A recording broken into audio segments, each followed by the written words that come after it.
E olha só, pessoal, como que as mudanças tributárias elas vão impactar as pequenas e médias empresas? O advogado tributarista, contador, professor e consultor Sérgio Neme é o nosso entrevistado nesta segunda-feira. Sérgio, bom dia para você, uma excelente semana e muito obrigado, por aceitar o convite. Bom dia, eu que agradeço esse convite. Bom dia aos telespectadores. Sérgio, explica para nós primeiro, acho que é importante a gente estabelecer um contexto, né? A reforma tributária já estava sendo falada há muitos anos, houve, claro, aquelas discussões na Câmara, no Senado, até que ela foi, enfim, aprovada. Como é que vai funcionar, então, esses primeiros passos? Já a partir do dia 1º de janeiro já começa a valer? Bem, vamos lá. É verdade, esse tema ele é um tema muito complicado para o Brasil e, por isso, a proposta aprovada no Congresso, que também demorou um bom tempo para ser aprovada, a primeira parte foi aprovada no final de 2024, a segunda metade agora no ano de 2025, e prevê uma transição entre o ano que vem, 2026, até 2033. Nossa, muita coisa. Então, a gente tem um bom período ainda pela frente. Mas já pensando no ano que vem, o ano que vem ele inaugura o que o governo federal mesmo define como um período de testes. Por que um período de testes? Quando a gente fala em economia e tributação, isso gera diversos impactos para as pessoas, para as empresas e para o governo.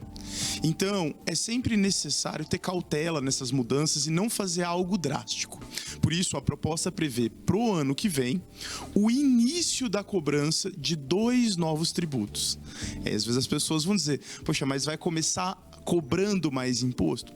Olha, sim, mas na verdade essa cobrança é muito pequena. Ela vai servir muito mais para testar o funcionamento desses novos tributos do que para uma arrecadação propriamente dita, né? Então, a partir dos próximos anos, a gente começa uma transição onde os tributos que existem hoje vão morrendo. Só para a gente claro, simplificar para o pessoal que está nos assistindo, quais seriam esses tributos? Porque eles vão simplificar, na verdade, né? 4, 5 tributos vão virar um só. Isso, a ideia é simplificar.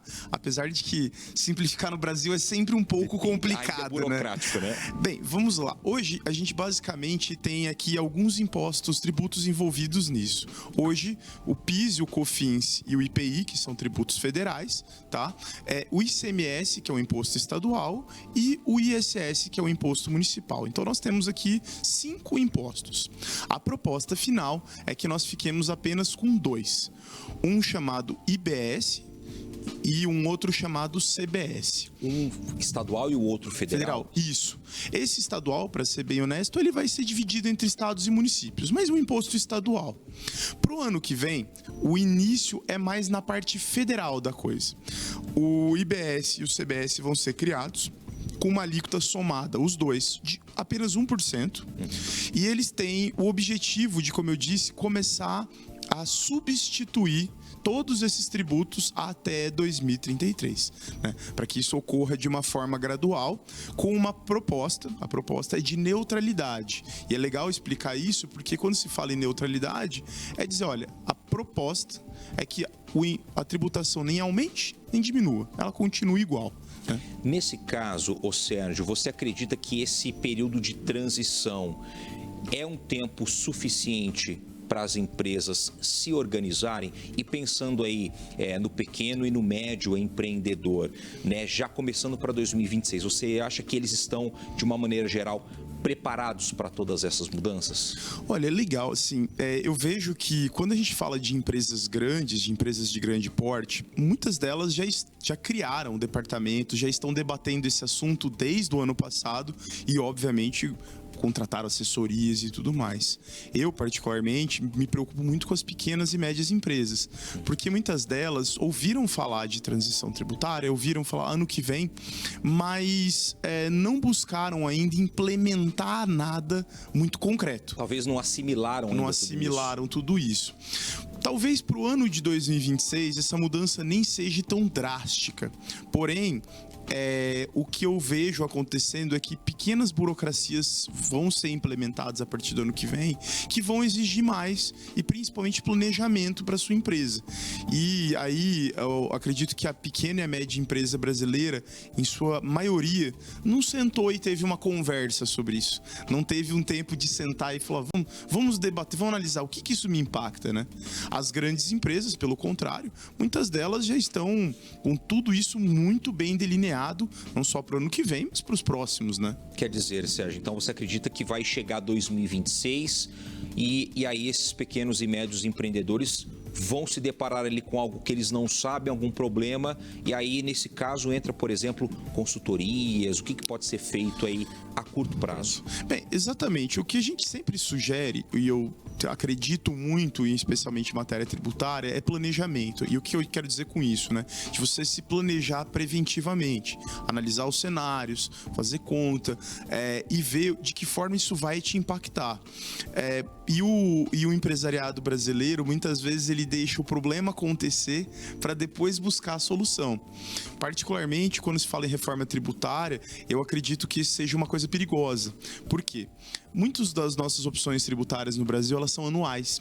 Então, uma escolha errada que você faz, você vai pagar por um ano aquela escolha errada, porque você não pode, em tese, migrar de regime durante um ano. O que provavelmente seria um cenário mais ideal é que as empresas já estivessem para esse ano olhando 2026 e vendo, será que o cenário que eu estou hoje, para o ano que vem, ele é o melhor cenário para a minha empresa? Né? Será que das opções que a gente tem na mesa, porque a gente tem algumas opções tributárias, será que a que eu estou usando ou a que eu uso, vou usar no que vem, será que é a melhor ou eu nem pensei nisso? Só que se eu deixar para pensar isso em 2026, eu só vou poder mudar em 2027. Por mais que até você reforçou, Sérgio, de que não haverá um aumento nas alíquotas, né? Vai se manter estável nesse ponto. Mas você acredita que esse desconhecimento das pequenas e médias empresas pode, por exemplo, acarretar em cortes? Olha, eu acredito que a médio e longo prazo a resposta é sim.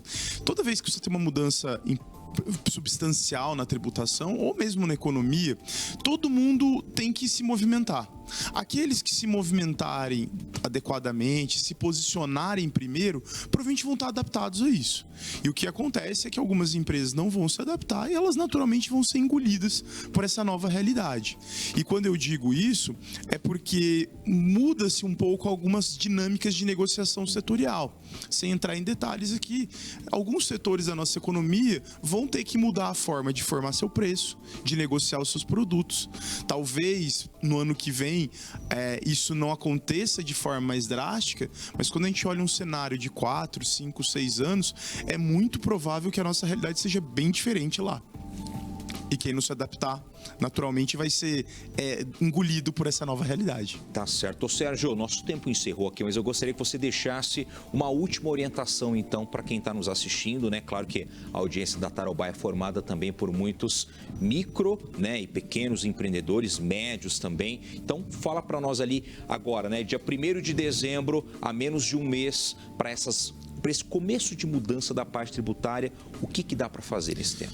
Bem, vamos lá. Acho que a primeira dica que eu sempre dou é o seguinte: procure a assessoria de quem você confia, né? Eu sou contador de formação e sou advogado e eu digo, procure seu contador, procure seu advogado. Para o começo do ano que vem, algumas pequenas mudanças, especialmente em emissão de nota, já vão ser implementadas. Talvez isso não mude tanto a sua vida, mas isso já é um alerta que você precisa se adaptar a essa nova realidade.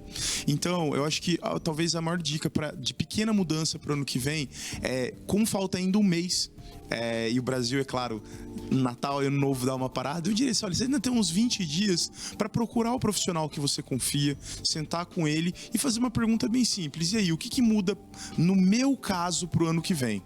Para algumas empresas eu já diria, olha, se prepara, ano que vem já vai exigir bastante mudança para você. Para o pequeno e médio empresário, provavelmente isso vai passar muito mais por um alinhamento e um planejamento do que ele vai fazer nos próximos anos. Tá certo. É isso, né, Sérgio? Pelo menos as orientações mais gerais, né? Claro. E como eu disse, procure a pessoa de sua confiança. Eu agradeço a oportunidade aqui que a Tarobá me deu para poder compartilhar um pouco disso. Eu gosto muito de falar sobre isso porque eu acredito que a gente precisa ainda dialogar mais com o empresário brasileiro para ele se programar e se preparar. Criar essa cultura. Sérgio Exato. Neme, advogado, contador, professor. Sérgio, muito obrigado, viu, pela sua participação. Uma excelente semana para você e a nossa Tarobá sempre à disposição. Muito obrigado. Valeu.